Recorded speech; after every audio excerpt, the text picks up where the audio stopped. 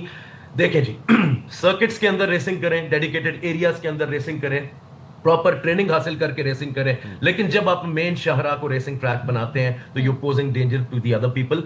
So yes, we have identified the hot spots as far as New Year is concerned. کن جگہوں پہ one willing ہوتی ہے, کن جگہوں پہ جو ہے وہ سائلنسز آؤٹ کر کے پبلک نیوسنس کاز کی جاتی ہے, کن جگہوں پہ جو ہے وہ ڈریگ ریسنگ یا ڈرفٹ ریسنگ کی جاتی ہے. This is not a violation, this is a crime. Let me be very clear in that. اس کو ہم violation بھی نہیں لے رہے. This is a major crime because they're posing. اور اس کے لیے کوئی education کی ضرورت نہیں ہے. There's a common sense. Definitely there's something wrong with the person who's doing these violations. ان کو خیال کرنا چاہیے and definitely we'll come hard on them and you'll see the result کہ اگر کوئی New Year پہ somebody dares to come out and do this and causes public nuisance, so definitely our action and our stance would be very harsh and very hard. میں اس چیز کو appreciate کروں گی کہ جو آپ لوگ ایفرٹ کر رہے ہیں اس میں مین فوکس ہے کہ it should be result oriented.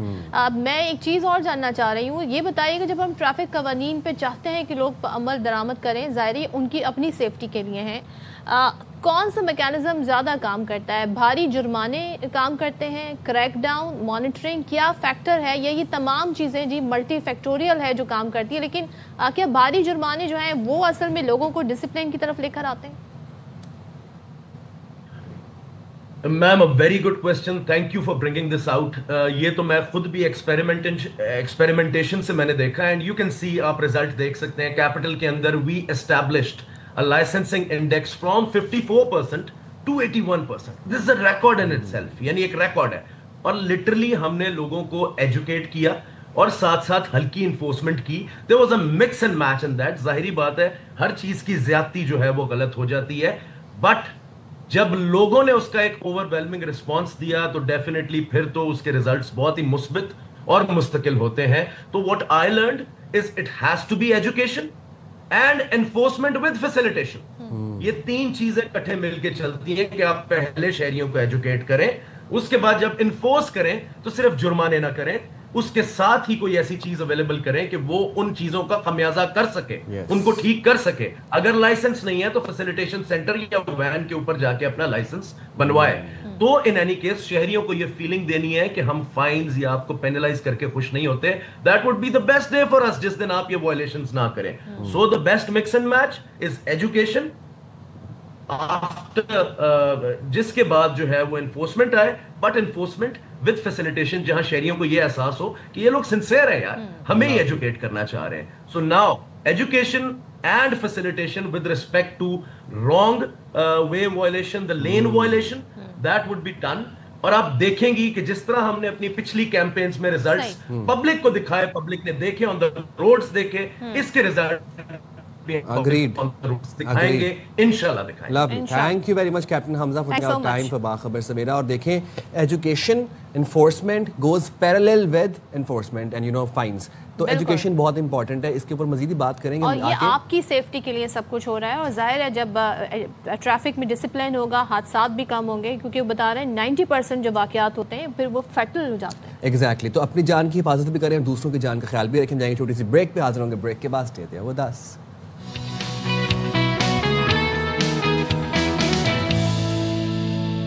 السلام علیکم, باخبر سویرا میں ایک دفعہ پھر سے خوش آمدید. اور سائم خان اور صدف عبدالجبار پھر سے آپ کی خدمت میں حاضر ہیں بہت سی سٹوریز لیے. اور اس کے بعد بات ہم پچھلے گھنٹے میں کر رہے تھے کس طریقے سے کراچی کے بچے انتظامیہ کی غفلت کی بھینٹ چڑھا رہے ہیں اپنی جانیں. مائیں پال پوس کر بچے بڑے کر رہی ہیں, جوان کر رہی ہیں, اور وہ گٹروں میں گر کر جاں بحق ہو رہے ہیں, فوت ہو رہے ہیں, اور کوئی پرسانے حال نہیں ہے, کوئی پوچھنے بتانے والا نہیں ہے.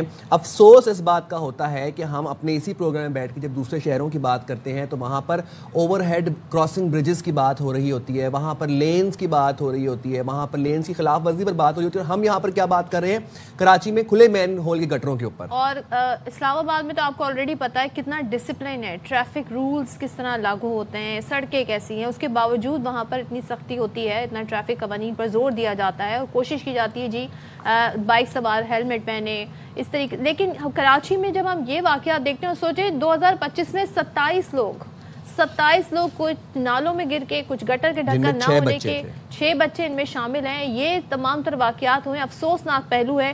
اور ابراہیم کا واقعہ گزرے زیادہ دیر نہیں ہوئی. ہمارے ساتھ ڈپٹی میئر کراچی سلمان مراد صاحب موجود ہیں. Thank you so much Salman join کرنے کے لیے. اور سب سے پہلے تو مجھے بتائیں, یہ تو اس کو میں اور کیا نام دوں, ابھی ابراہیم کا واقعہ گزرے زیادہ دن نہیں ہوا, ایک اور ایسا واقعہ ہو گیا. کیا کہیں گے آپ, کیوں ہوا ہے, کس کی ذمہ داری بنتی ہے, کسی غفلت کا نتیجہ ہے؟ جی, مہران ٹاؤن واقعے پر ہم سب کو شدید دکھ اور صدمہ ہے. ابتدائی تحقیقات کے مطابق گٹر کی صفائی کے بعد مینول کا ڈھکن درست طریقے سے نصب نہیں کیا گیا تھا, جس کے بعد یہ افسوسناک واقعہ. جی سلمان صاحب, 1 مہینے سے نہیں تھا اس پر کور, 1 مہینے میں بھی 1 مہینے سے اس پر کور نہیں تھا, اور اسی دوران میں کورنگی میں ایک بزرگ شہری جو ہیں وہ گٹر میں گر کے جاں بحق ہوئے. ابراہیم کا واقعہ, اس کے باوجود کوئی نہیں جاگا, اور آپ کے پاس تو ساری رپورٹ آئی ہوگی کہ کہاں کہاں پر مین ہال پر کور نہیں ہے, اس کے باوجود 1 مہینے سے غفلت کا مظاہرہ کیا گیا. جی, متعلقہ افسران کو وہاں پر فوری طلب کیا گیا اور واقعے کی مکمل رپورٹ لی جا رہی ہے. اس میں دیکھیں, میں خود آن دا اسپاٹ اس واقعے پر پہنچا, ان کے لواحقین سے ملا, اور وہاں پہ میں جانے سے پہلے یہاں کے تمام اسٹیک ہولڈر کو میں نے فون کیا ہے, اور وہاں کی ٹاؤن چیئر.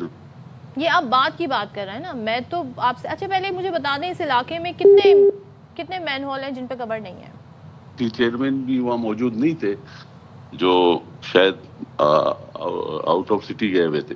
سلمان صاحب ایک سوال ہے میرا, سلمان صاحب میرا ایک سوال ہے, اس علاقے میں کورنگی کی میں بات کر رہی ہوں جہاں واقعہ پیش آئے, اس گلی میں اور اس کے آس پاس جو گلیاں ہیں, کتنے مین ہول ہیں جن پہ کور نہیں ہے؟ جی, اس ایریا ہے وہاں پر جہاں ان کی رہائش تھی, اس ایریا میں مینول کور لگے ہوئے نہیں تھے, مگر میں نے واٹر بورڈ انتظامیہ سے یہ معلومات لی کہ وہاں یو سی چیئرمین نے 4 یا 5 دن پہلے ان کے ریکویسٹ پر 15 سے 10 مینول کور انہوں نے نہیں. یو سی چیئرمین نے ایک ریکویسٹ دی جس میں اس نے 10 کورز منگوائے. سر, آپ یہ پہلے کی بات, پری اور پوسٹ میں ہم نہیں جاتے, آپ نے تعزیت بھی کر لی, آپ لواحقین سے ملے بھی, آپ کی بہت بڑا دل ہے, آپ کی مہربانی کہ آپ نے تعزیت کرنے کے لیے گئے. لیکن میرا سوال یہاں پر صرف یہ ہے, ایک گٹر کی بات نہیں ہو رہی, اس پوری گلی کے اندر مین ہول کور نہیں موجود تھے. سر مجھے صرف یہ بتا دیں آپ کی ذمہ داری کون لینے کے لیے تیار ہے؟ دیکھیں, ذمہ داری میں یہ کہہ رہا ہوں نا آپ کو, دیکھیں وہاں منتخب نمائندے موجود ہیں نا, یو سی کی چیئرمین ہے, عوام نے ووٹ دے کے منتخب کیا ہے, تو ان کی ذمہ داری بنتی ہے نہیں بنتی؟ جی, وہ ہے کہ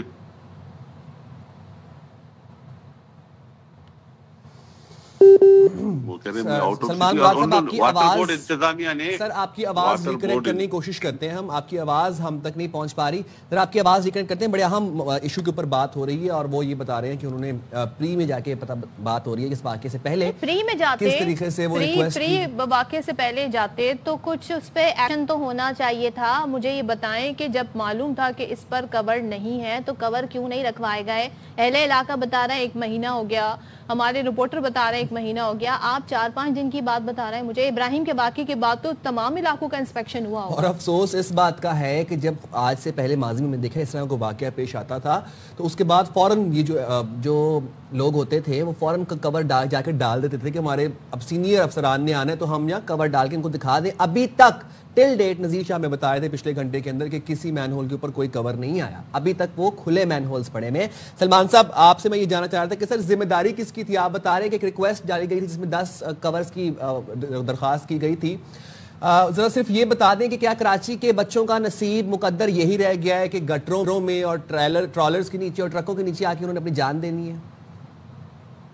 افسوسناک واقعہ پیش آیا ہے, کل کسی کے بھی ساتھ پیش آ سکتا ہے, ایسا ہونا نہیں چاہیے. یہ سر آپ نے میک شور کرنا ہے نا کہ ایسا نہ ہو. آپ ڈپٹی میئر ہیں, میئر کراچی مرتضی بہاب پیپلز پارٹی سے ہیں, جس علاقے کی ہم بات کر رہے ہیں وہاں پہ بلدیاتی نمائندے پیپلز پارٹی سے ہیں. اس وقت حکومت سندھ میں پیپلز پارٹی کی ہے. میری بات تو سنیں آپ دیکھیں وہاں پیپل, یہی تو آپ کو پتہ ہی نہیں ہے نا, آپ پیپلز پارٹی ہو یا پی ٹی آئی ہو یا جماعت اسلامی ہو, مگر وہ یو سی میں سیاست یا پلیم گیم پہ نہیں جانا چاہتا. ایک بچے کی حادثہ ہوا ہے, وہاں چیئرمین پی ٹی آئی کا ہے, ٹاؤن چیئرمین بھی پی ٹی آئی کا ہے.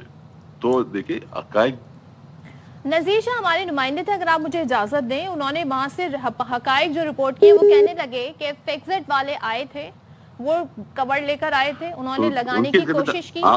سن لیں آپ میری بات سنیں پھر آپ رسپونڈ کیجئے گا, آپ رسپونڈ کیجئے گا. انہوں نے کور لگانے کی کوشش کی, وہاں پر پیپلز پارٹی کے متعلقہ لوگ کارکنان آ گئے, انہوں نے کہا کہ آپ نہیں لگائیں گے ہم لگائیں گے, مگر پھر وہ کور کسی نے بھی نہیں لگایا. تو یہاں تو سیاست ہو رہی ہے اس ایشو پر, ڈھکن پر بھی سیاست ہو رہی ہے. دیکھیں میں پھر آپ سے یہی کہتا ہوں, ناظرین کو بھی یہ بتانا چاہتا ہوں کہ یو سی چیئرمین کی ذمہ داری. سلمان صاحب آپ کی آواز ہم تک صحیح سے نہیں پہنچ پا رہی, اگر آپ اپنا انٹرنیٹ کنیکشن ابراہیم سلمان صاحب کی آڈیو میں ایشوز آ رہے تھے اور انہوں نے یہ کہا کہ میں کسی بلیم گیم میں نہیں پڑھنا چاہتا. Town chairman P T I کا تھا, U C chairman P T I کا تھا, جس ماں نے اپنا اکلوتا 8 سال کا بچہ اپنا لخت جگر کھویا ہے, اس کو آپ کیسے بتائیں گے کہ پی ٹی آئی کا چیئرمین تھا, کس کا تھا؟ وہاں کہہ رہی ہے ووٹ ہم نے پیپلز پارٹی کو دیا. عوام وہاں کے نیٹیوز, وہاں کے رہائشی کہہ رہے ہیں کہ ہم نے ووٹ پیپلز پارٹی کو دیا تھا. بھائی جو مرضی جماعت ہے, آپ جس جو ماں باپ لاوارث ہو گئے ہیں ان کو کیسے بتائیں گے؟ کوئی سروکار نہیں ہے کون سی جماعت تھی. مجھے یہ بتائیے جو میئر ہیں, جو اس علاقے کے ناظم ہیں, جو اس علاقے یو سی چیئرمین ہیں, وہ کہاں ہے ساری سچویشن میں, وہ کہاں پر ہے؟ جا کے تعزیت کرنا, افسوس کرنا آپ کا کام ہے, یہ واقعات کو روکنا. اسی کے لیے آپ کو ووٹ دیا گیا ہے, اسی کے لیے آپ کو بجٹ ملتا ہے, یہی آپ کا کام ہے جو آپ نے کرنا ہے بلدیاتی نمائندوں کا. یہ کہہ دینا جی واٹر بورڈ کی ذمہ, واٹر بورڈ کو پوچھنا کس کا کام ہے, واٹر بورڈ سے کام کروانا کس کا کام ہے, ان پر کور رکھوانا کس کا کام ہے. مجھے تو یہ سمجھ نہیں آتا یہ اتنا مشکل کیوں ہے, گٹر پہ ڈھکن لگانا, سڑکیں بنانا, کچرا صاف کرنا اتنا مشکل کیوں ہے شہر کراچی میں, جسے ہم پاکستان کا سب سے بڑا بلکہ دنیا کے بہت سارے ایسے ممالک ہیں جن سے بڑا یہ شہر مانا جاتا ہے, اور مسائل کی بھی کمی نہیں ہے. یہ تمام تر مسائل ہیں اور ہماری کوشش یہ ہے کہ ہم ان کو اجاگر کریں, ان کو ہائی لائٹ کریں اور عوام تک جتنا ریلیف ہو سکے اس کو پہنچائیں. And we will keep on talking about it, we will keep on bringing these issues. جب تک یہ ایشوز رہیں گے ہم ان کے بارے میں بات بھی کریں گے. ظاہر ہے پروگرام کو ہمیں آگے بھی لے کر چلنا ہے. جس طریقے سے سلمان صاحب کا نیٹ صحیح سے کام نہیں کر رہا تھا تو ان سے ہماری ٹھیک سے بات نہیں ہو سکی, لیکن اس کا فالو اپ رکھیں گے. آگے بڑھتے ہیں جی, سیاسی منظرنامے پہ بات کرتے ہیں.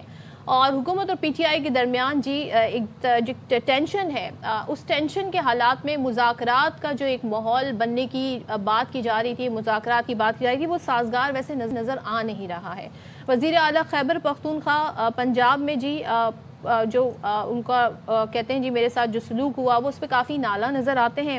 سہیل آفریدی نے پنجاب حکومت کو خط ارسال کر دیا ہے, لکھا جی کہ دورے کے دوران میرے ساتھ نامناسب رویہ اپنایا گیا. اور یہ خط انہوں نے مریم نواز صاحبہ جو کہ سی ایم پنجاب ہے ان کو لکھا ہے. کہتے ہیں بدتمیزی کی گئی جو عوامی مینڈیٹ کی توہین ہے, سیکیورٹی اقدامات غیر ضروری اور حد سے زیادہ تھے, عوامی مقامات کی بندش سے شہریوں کو شدید مشکلات کا سامنا کرنا پڑا. ساتھ ہی ساتھ یہ بھی بتایا کہ سوشل میڈیا پر مجھے بدنام کرنے اور منشیات سے جوڑنے کی مہم چلائی گئی, کردار کشی کی مہم کی سخت مذمت کرتا ہوں.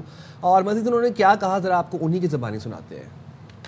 جب حکومت کی طرف سے جو رویہ روا رکھا گیا, ہمارے گریبان پر ہاتھ ڈالا گیا, وزراء کے ساتھ بدتمیزی کی گئی, ان کو مارا پیٹا گیا, جو اخلاقی پستی ہم نے دیکھی, جو ذہنی پستی ہم نے دیکھی پنجاب حکومت کی طرف سے, وہ قابل مذمت بھی ہے اور قابل تشویش بھی ہے. اس وقت ایسا رویہ رکھنا پاکستان میں نفرت پھیلانا ہے. نفرتیں جب بڑھیں گی تو خدا نخواستہ پاکستان کا بہت بڑا نقصان ہوگا. اچھا ظاہر ہے اب اس پر جو پنجاب حکومت ہے وہ کیا سارا موقف رکھتی ہے. اگر ہم بات کریں اسپیکر پنجاب اسمبلی ملک احمد خان صاحب کی, وہ کہتے ہیں جی وزیر اعلیٰ خیبر پختونخوا کے ساتھ سزا یافتہ لوگ بھی موجود تھے اور جلاؤ گھراؤ کرنے والے سزا یافتہ لوگوں کو اسمبلی آنے کی اجازت نہیں دی جا سکتی. کچھ ایسے افراد کو ساتھ لایا گیا جن کے نام فہرست میں تھے, نہ ان کے پاس شناختی کارڈ. ذرا سن لیتے ہیں وہ کیا بتا رہے ہیں.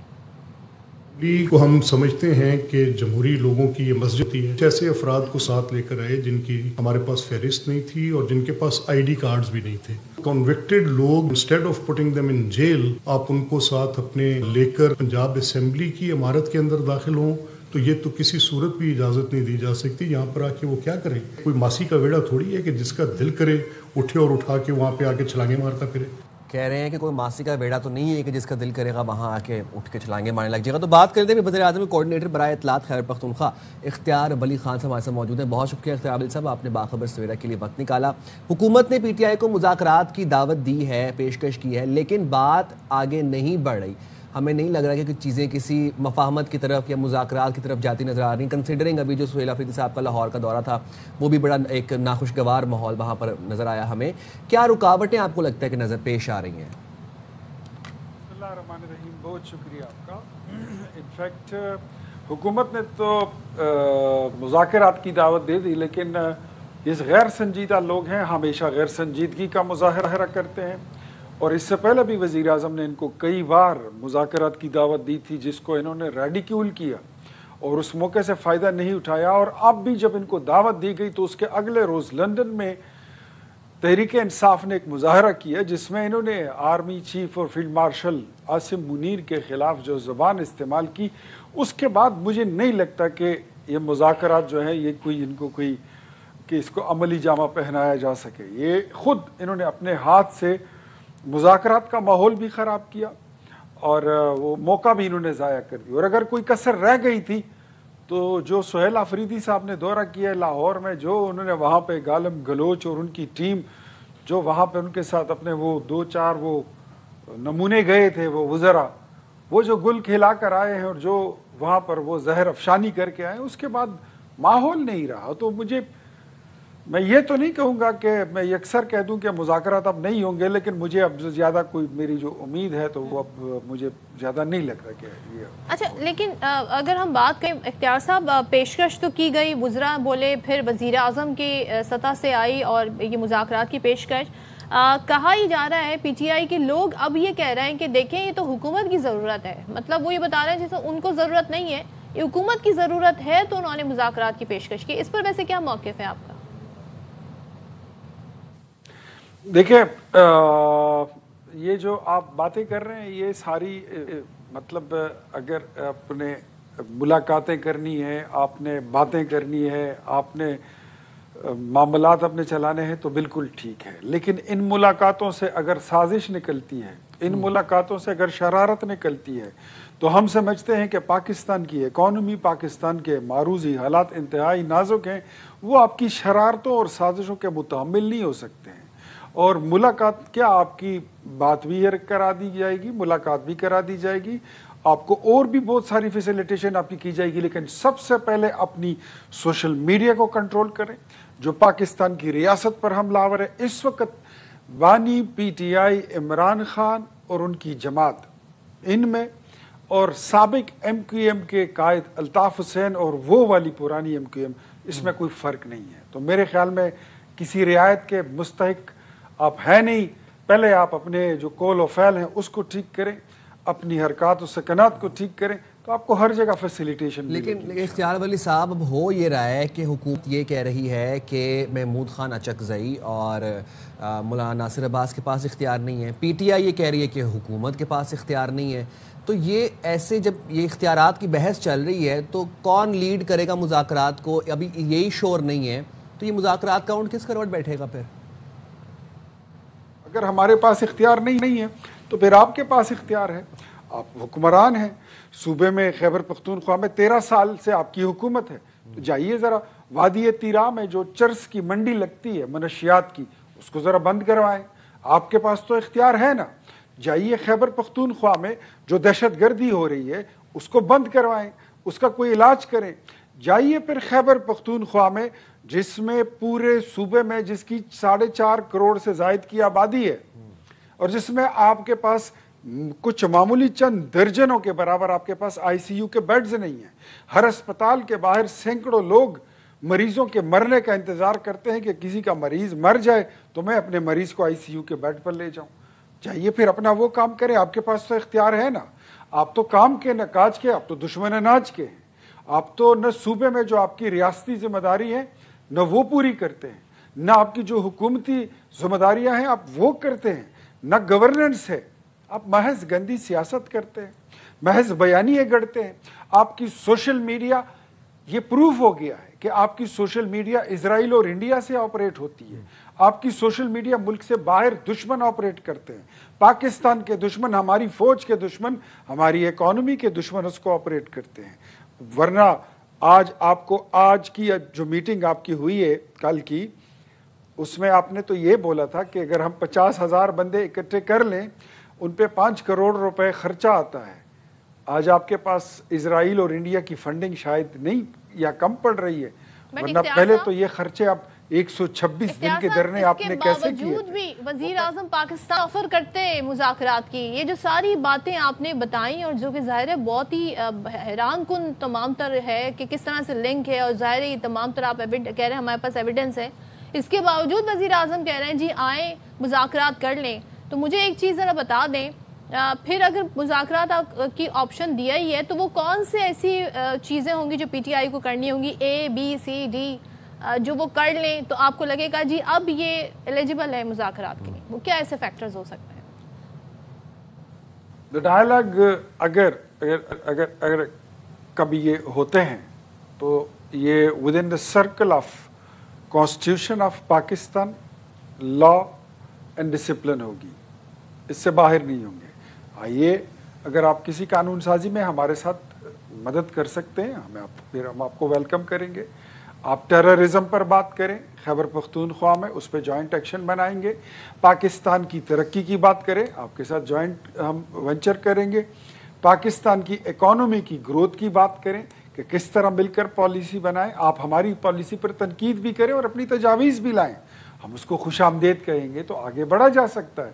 لیکن یہ باتیں جو ماورائے قانون ہوتی ہیں کہ آپ ہماری مرضی کا چیف جسٹس لگا دیں، ثاقب نثار کو واپس لے آئیں، عمر عطا بندیال کو لا کے چیف جسٹس بنا دیں، فیض حمید کو چھوڑ دیں، اس کو ایک بار پھر آرمی چیف بنا دیں، یہ چیزیں نہیں، وہ زمانے چلے گئے. ایک بات بتائیے گا، وزیر اعلیٰ خیبر پختونخوا سہیل آفریدی صاحب یہ کہتے ہیں دورہ لاہور کے حوالے سے کہ ایک تو ان کے ساتھ بدتمیزی کی گئی، نازیبا زبان استعمال کی گئی، پھر ان کے وزیروں کے گریبانوں پر ہاتھ ڈالا گیا، پھر وہ جو منشیات کے ساتھ ایک جو لنک جوڑا گیا، وہ سب ویڈیو سوشل منظر عام پر بھی آئیں. اب وہ کہتے ہیں کہ میں شدید مذمت کرتا ہوں کہ جو کہ پنجاب حکومت نے ہمارے ساتھ رویہ کیا.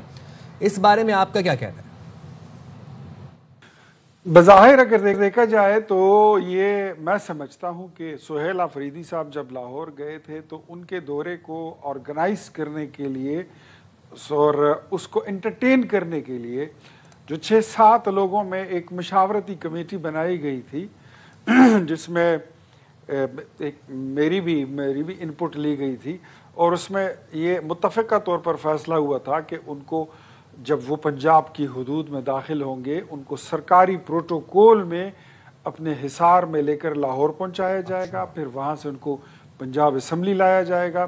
ایون ان کے وہاں پر مختلف وقتوں میں کھانے کا بندوبست کرنا تھا، پھول پیش کرنے تھے، ویلکم کرنا تھا، حکومتی ایم پی ایس سے بھی ان کو ملوانا تھا. لیکن انہوں نے جاتے ساتھ ہی وہاں پر گالم گلوچ شروع کر دی. اسمبلی کے بلڈنگ میں یہ گھس گئے اور اپنے ساتھ کچھ ایسے لوگ جو قانون کو مطلوب تھے، ایسے گنڈے بدماشوں کو لے گئے، اپنے محافظین کو لے گئے، آپ کے باڈی گارڈز کو. اسمبلی بلڈنگ میں، وہ اسمبلی کی بلڈنگ ہے، وہ کوئی خالہ جی کا ویڑا نہیں ہے کہ ادھر کوئی بھی منہ اٹھا کے چلے جائے، ایسے نہیں ہوتا. ہم خود کبھی اسمبلی میں اپنے ساتھ اپنے گارڈ اندر نہیں لے جا سکتے، تو سہیل آفریدی کوئی آسمان سے تھوڑی اترا. اچھا جی، اب وہ ایک چیلنج بھی دیا ہے، انہوں نے مریم نواز صاحبہ کو کہا ہے جی کے پی میں جلسہ کریں، میں پنجاب میں جلسہ کروں گا، دیکھتے ہیں جی کس کی کال پر زیادہ پبلک باہر نکلتی ہے. تو اس چیلنج کے بارے میں آپ کا کیا موقف ہے؟ سہیل آفریدی صاحب کا چیلنج قبول ہے. میں مریم نواز شریف کو دعوت دیتا ہوں. وہ آئی تھی، انہوں نے میرے حلقے میں ایک جلسہ کیا تھا، وہ گراؤنڈ جس کو خاتو خیل نوشہرہ کلاں کا گراؤنڈ کہتے ہیں، جس میں عمران خان نے 2 جلسے کیے تھے اور وہ اس کو آدھا نہیں بھر سکے تھے. اور جب مریم نواز شریف آئی تھی تو وہ گراؤنڈ بھی بھر گیا تھا، دیواروں پر اور چھتوں پر لوگ بیٹھ کے ان کا استقبال کیا تھا.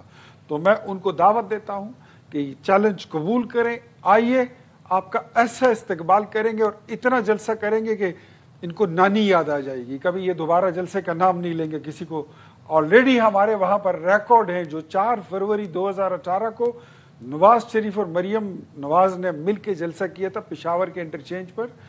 وہ ایک تاریخ بن چکی ہے، آج تک اس کا کوئی جو ہے تو ریکارڈ توڑ نہیں سکا. تو چیلنج قبول ہے. ٹھیک ہے اختیار ولی صاحب، بہت شکریہ. جی جناب، مذاکرات کی بات اب کیا ہی کہی جائے، دونوں جانب جو آپ دیکھ رہے ہیں باتیں ہو رہی ہیں، کیا ماحول ہے جس سے مذاکرات؟ لیکن یہ مذاکرات کا اونٹ جس بھی کروٹ بیٹھے گا ہم آپ کو اپڈیٹ ضرور کریں گے. وہی بات نا، اونٹ نظر تو آئے، لیکن ہم جائیں گے چھوٹی سی بریک پہ، حاضر ہوں گے بریک کے بعد.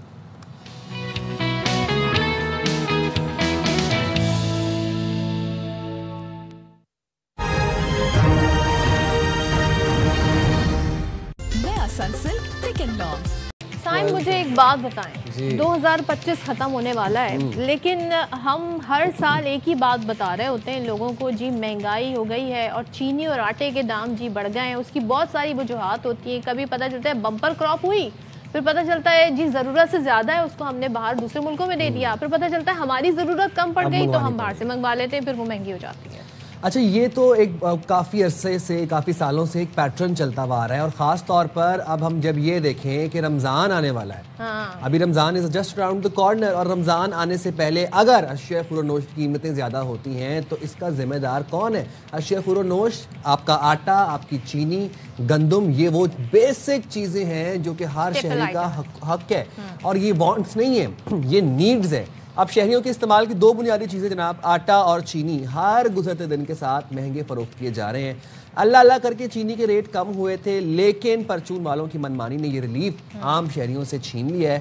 کراچی میں چینی کی قیمت ایکس مل ریٹ 134 جبکہ ہول سیل ریٹ 136 روپے فی کلو مقرر ہے، لیکن دکانوں پر چینی آپ سوچیں 170 روپے فی کلو بیچی جا رہی ہے. اچھا، اسی طرح اگر ہم دالوں کی بھی بات کر لیتے ہیں، اس کے سرکاری نرخ سے جی 50 سے 60 روپے زیادہ وصول کیے جا رہے ہیں شہریوں سے. کوئٹہ اور کے پی میں جی آٹے کی قیمت میں فی کلو 10 روپے کا اضافہ کر دیا گیا ہے.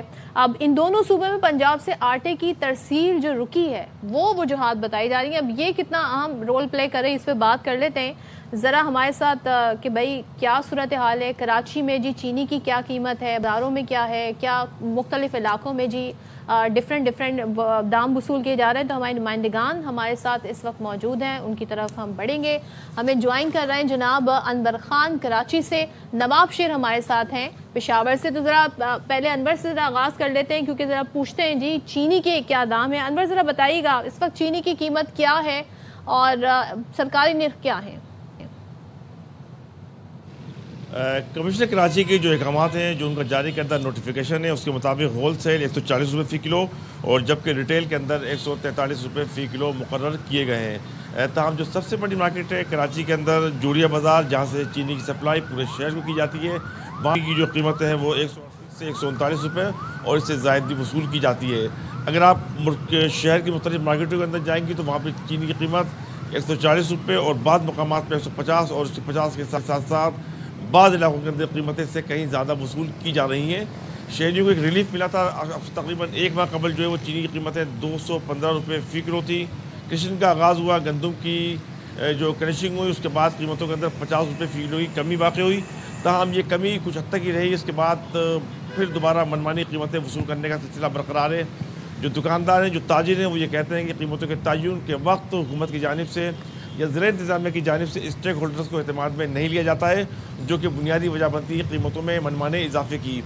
وہ ساتھ ساتھ یہ کہتے ہیں کہ اس وقت تھیلیوں کی قیمتیں الیکٹریسٹی بل اور ٹیکسز کو ملا کر جو صورتحال سامنے آتی ہیں وہ حکومت کے فراہم کردہ ریٹ ہمارے لیے ناقابل قبول ہوتے ہیں.